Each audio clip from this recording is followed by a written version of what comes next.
जय माता दी, जय भोलेनाथ सभी भक्तों को।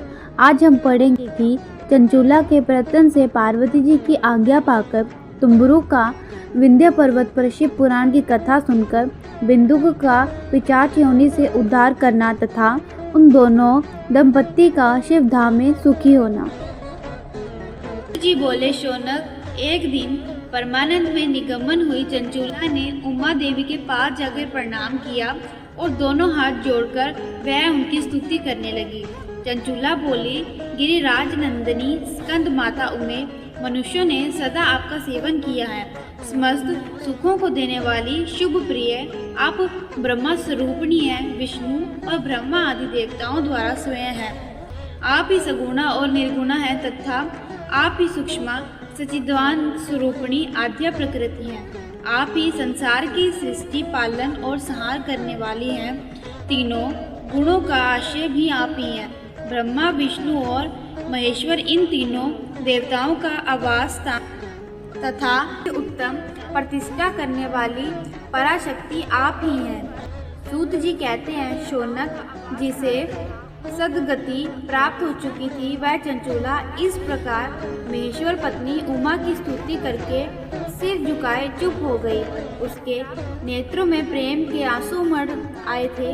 तब करुणा से भरी हुई शंकर प्रिय भक्त वत्सला पार्वती जी ने चंचूला को संबोधित करके बड़े प्रेम से इस प्रकार कहा। पार्वती माँ बोली, सखी चंचूले सुंदरी, मैं तुम्हारी की हुई इस स्तुति से बहुत प्रसन्न हूँ। बोलो, क्या वर मांगती हो? तुम्हारे लिए मुझे कुछ भी अध्यय नहीं है। चंचूला बोली, निष्पाप गिरिराज कुमारी, पति बिंदुक इस समय कहाँ है? उनकी कैसे गति हुई है यह मैं नहीं जानती। कल्याणमयी दिनवत्सले, मैं अपने उन पति देव से जिस प्रकार संयुक्त हो सकूं वैसा ही उपाय कीजिए। महेश्वरी महादेवी, मेरे पति एक शूद्र जातीय वैश्य के प्रति आसक्त थे और पाप में ही डूबे रहते। उनकी मृत्यु मुझसे पहले ही हो गई थी।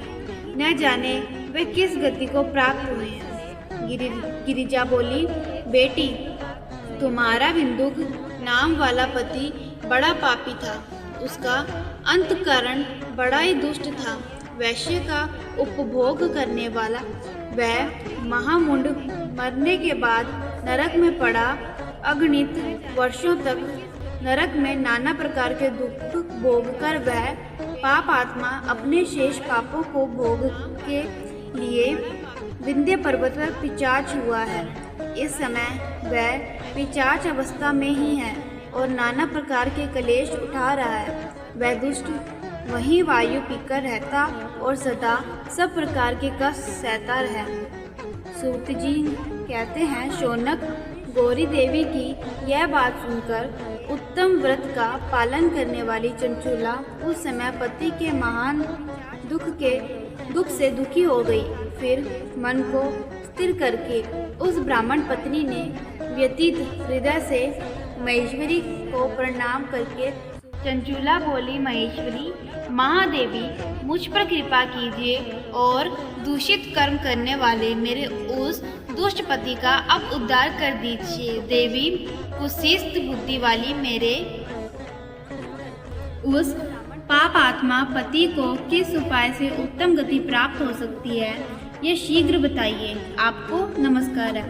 पार्वती माँ ने कहा, तुम्हारा पति यदि शिव पुराण की पुण्यमयी उत्तम कथा सुने तो सारी दुर्गति को पार करके वह उत्तम गति का भागी हो सकता है। अमृत के समान मधुर अक्षरों से युक्त गौरी देवी का यह वचन आदर पूर्वक सुनकर चंचूला ने हाथ जोड़कर मस्तक झुकाकर उन्हें बारंबार प्रणाम किया और अपने पति के समस्त पापों की शुद्धि तथा उत्तम गति की प्राप्ति के लिए पार्वती देवी से यह प्रार्थना की कि मेरे पति को शिव पुराण सुनने की व्यवस्था होनी चाहिए। उस ब्राह्मण पत्नी के बारंबार प्रार्थना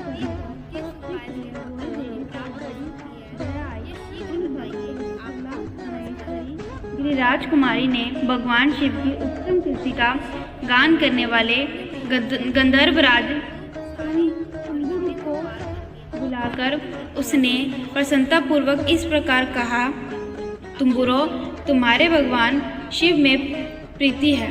तुम मेरे मन की बातों को जानकर मेरे अभीष्ट कार्यों को सिद्ध करने वाले हो। इसलिए मैं तुमसे एक बात कहती हूँ, तुम्हारा कल्याण हो।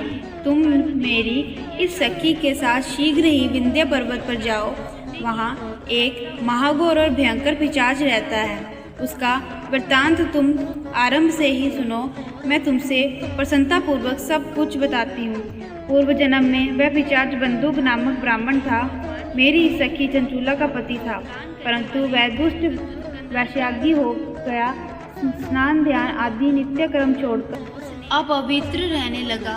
क्रोध के कारण उसकी बुद्धि पर मूंढता छा गई थी। वह कर्तव्य का विवेक नहीं कर पाता था। अभयक्ष भक्षण, सज्जनों ने द्वेष और दूषित वस्तुओं का दान लेना यही उसका स्वाभाविक कर्म बन गया था। वह अस्त्र शस्त्र लेकर हिंसा करता, बाएं हाथ से खाता, दिनों को सताता और क्रूरतापूर्वक पराये घरों में आग लगा देता। चंडालों से प्रेम करता और प्रतिदिन वैश्य के संपर्क में रहता था। बड़ा दुष्ट था।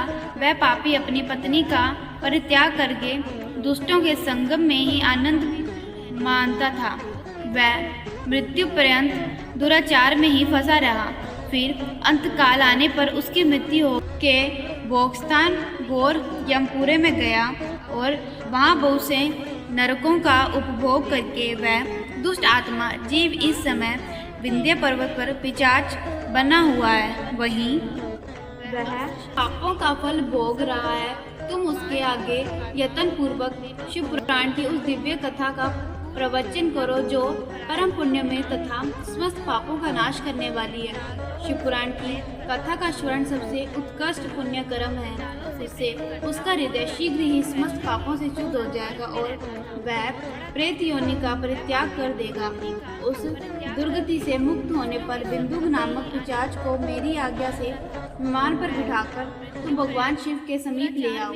सूत जी कहते हैं, शौनक महेश्वरी उमा के इस प्रकार आदेश देने पर गंधर्वराज तुम्बुरु मन ही मन बड़े प्रसन्न हुए। उन्होंने अपने भाग्य की सराहना की। तत्पश्चात उस पिशाच की सती साध्वी पत्नी चंचूला के साथ विमान पर बैठकर नारद की प्रिय मित्र तंबुरु वेग पूर्वक विंध्याचल पर्वत पर गए, जहाँ वह पिशाच रहता था। वहाँ उन्होंने उस पिशाच को देखा। उसका शरीर विशाल था, चोटी बहुत बड़ी थी। वह कभी हंसता, कभी रोता और कभी उछलता था। उसकी आकृति बड़ी विकराल थी। भगवान शिव की उत्तम कृति का गान करने वाला महाबली तुम्बुरु ने उस अत्यंत भयंकर पिशाच को पाशों द्वारा बांध लिया। तदंतर तुम्बुरु ने शिव पुराण की कथा वाचने का निश्चय करके महत्तम युक्त स्थान और मंडप आदि की रचना की। इतने में ही संपूर्ण लोकों में बड़े वेग से यह प्रचार हो गया कि देवी पार्वती की आज्ञा से एक पिशाच का उद्धार करने के उद्देश्य से शिव पुराण की उत्तम कथा सुनाने के लिए तुम्बुरु विंध्य पर्वत पर गए। फिर तो उस कथा को सुनने के लोक से बहुत से देवदेवी भी शीघ्र ही वहाँ जा पहुँचे। आदरपूर्वक शिव पुराण सुनने के लिए आए हुए लोगों का उस पर्वत पर बड़ा अद्भुत और कल्याणकारी समाज जुट गया। फिर तुम्बुरु ने उस पिशाच को पाशाओं से बांधकर आसन पर बिठाया और हाथ में वीणा लेकर गौरी आरंभ किया। पहली अर्थात विंध्य वर संहिता लेकर सातवीं वायु संहिता महात्म्य संहिता शिव पुराण की कथा का उन्होंने स्पष्ट वर्णन किया। सातों संहिताओं सहित शिव पुराण का आदरपूर्वक स्मरण करके वह सभी श्रोता पूर्णतः कृतार्थ हो गए। उस परम पुण्यमय शिव पुराण को सुनकर उस पिशाच ने अपने सारे पापों को धोकर पैशाचिक शरीर को त्याग दिया। फिर तो शीघ्र ही उसका रूप दिव्य हो गया। अंग कांति गौर वर्ण की हो गई। शरीर पर श्वेत वस्त्र तथा सब प्रकार के पुरुषोचित अंगों को उदासित करने लगे। वह त्रिनेत्रधारी चंद्रशेखर रूप हो गया। इस प्रकार दिव्य देहधारी होकर श्रीमान बिंदुक अपनी प्राण वल्लभा चंचूला के साथ स्वयं ही पार्वती वल्लभ भगवान शिव का गुणगान करने लगा। उसकी स्त्री को इस प्रकार दिव्य रूप से विस्मित हुए उनका चित्त परमानंद से परिपूर्ण हो गया। भगवान महेश्वर का वह अद्भुत चरित्र सुनकर वह सभी श्रोता परम कृतार्थ हो प्रेम पूर्वक श्री शिव गाते हुए अपने अपने धाम को चले गए। दिव्य रूप धारणी श्रीमान बिंदुक भी सुंदर विमान पर